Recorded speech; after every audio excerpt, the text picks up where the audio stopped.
We talk about how you can't expect a kid to do something until you've done it yourself, to know kind of what it feels like and experience it and kind of see what that is. Sometimes to build the relationship, kind of build a little bit of rapport, relax kids who are super anxious, for families to do together to create some laughter and connection, and just kind of break the ice sometimes in those sessions that feel a little weird.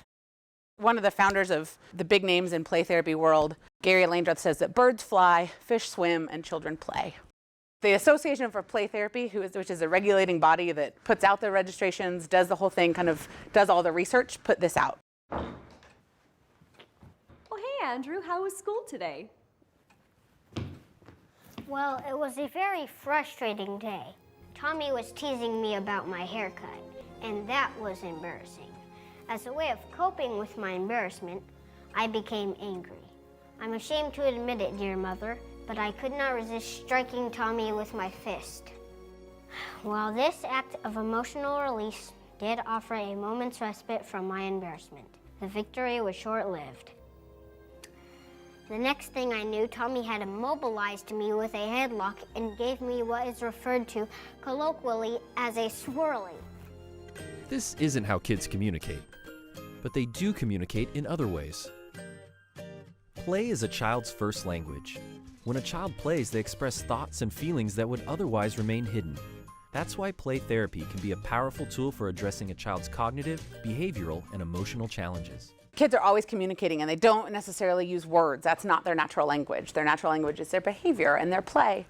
And a lot of the times, as therapists, we tend to understand that the idea that emotions, so often when kids experience things, challenging things really young, their memories aren't connected to words. They're not, and that part of the brain isn't developed yet. And so they've got these implicit memories that are really connected down in the brainstem. And then that leads eventually over time to more generalized anxiety. So for a child who experiences something really early, if it's unprocessed, it kind of connects to one part of the brain and leads to more generalized anxiety later that they don't necessarily understand why.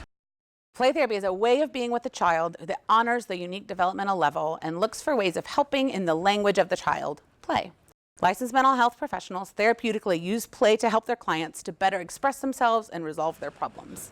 The neurons that fire together wire together. It's kind of the trendy saying, you'll hear it a lot now, I think, but basically that idea is that when the same things happen over and over, when you have the same experience, your brain remembers it, and those neurons start connecting, and they make a stronger connection. So it's easier to do those things. Taxi cab drivers in New York City have a bigger area in their brain designated for spatial awareness and memorizing maps than anyone else. We can't do that, right? But because they do it all the time, and they're always interpreting maps, that part of their brain grows, right? They're better at it. The problem of this comes when something bad is happening all the time. When a kid is in a really chaotic home or there's trauma or something's happening, those neurons fire together too, and they wire together. So then that child is more susceptible to that. They know that's going to happen. They anticipate it. So they get more hypervigilant. They anticipate that thing. They're more anxious.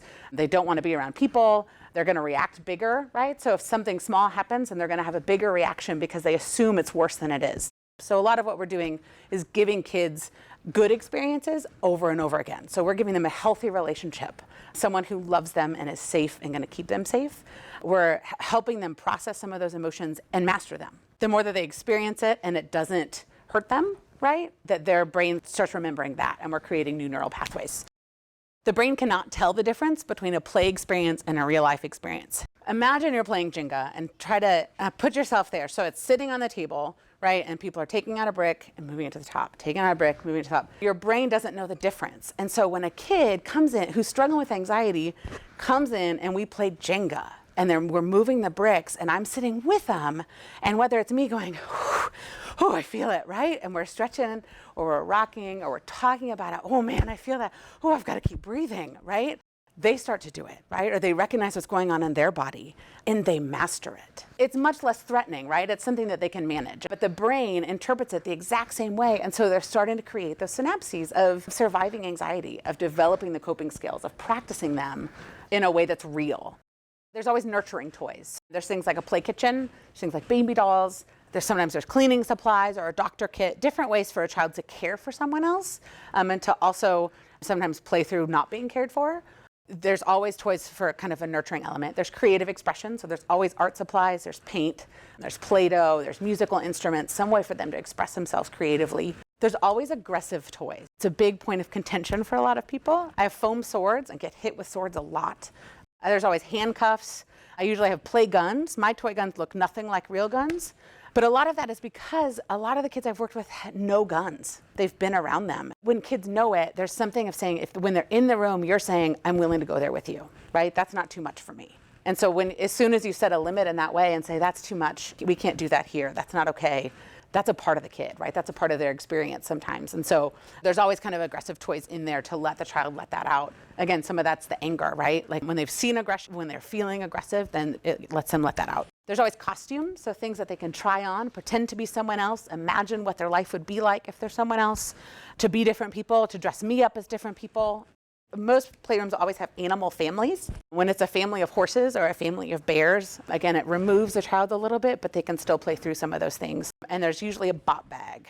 They make therapeutic grade bot bags that, again, are really good for aggression. Sometimes kids will hold them on top of themselves for like proprioceptive input or hug it. They use it a lot of different ways, but it gives them this kind of weighted thing, again, that pops back up, that does something with them for them to work some of that out on it. It's also a way to point some of the aggression towards that. So sometimes if a kid comes in and they really want to wail on me with something, I can point them towards that, right? You need to get that out, but you can't hurt me, right? That's one of the few limits that we set in the playroom is safety. You can't hurt me, I'm not gonna let you hurt you, and you can't break my toys. But other than that, they pretty much can do anything they want.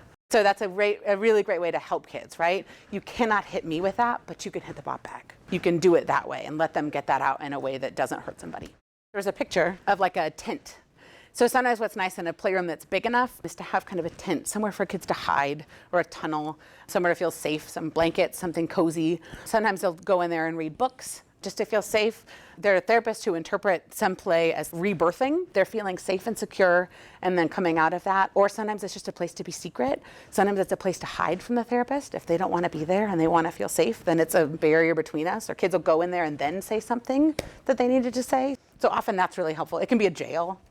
The basic skills is that we reflect feeling. So you're reflecting back what the child's doing, the action, and then also the feeling of what's behind it. You're commentating on what they're doing. You're not leading, you're not directing, you're not suggesting, you're just watching. And by doing that, you're saying, I see it, you're naming it, and you're accepting it and saying that's okay. You're facilitating decision making, giving them the kind of putting that back on them, that they've got the responsibility and the capacity to make those decisions. A lot of the times kids will come in and say, oh, what's this? How does this work? What does this do? What's this? I don't know.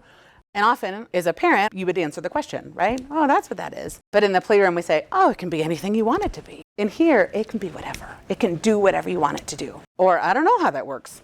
You're watching with them, right? Some kids get really annoyed by that, and it's kind of fun.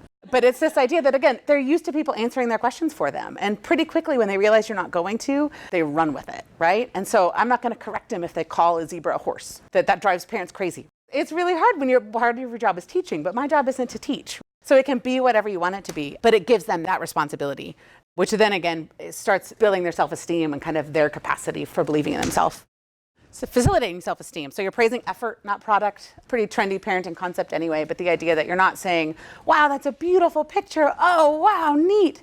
It's, wow, you're really proud of yourself. You're having so much fun doing that. We set limits. They are an important part of the play, even if we don't have many of them. So some kids will come in and push all the limits. They will dump all my sand out. They will try to break something. They need to break a limit because that's what they've done, or that's what's been unsafe for them. And so they're trying to test me, or that's what they know, right? They know adults get angry, and so they'll try to make me angry because that's what they know. That's more comfortable.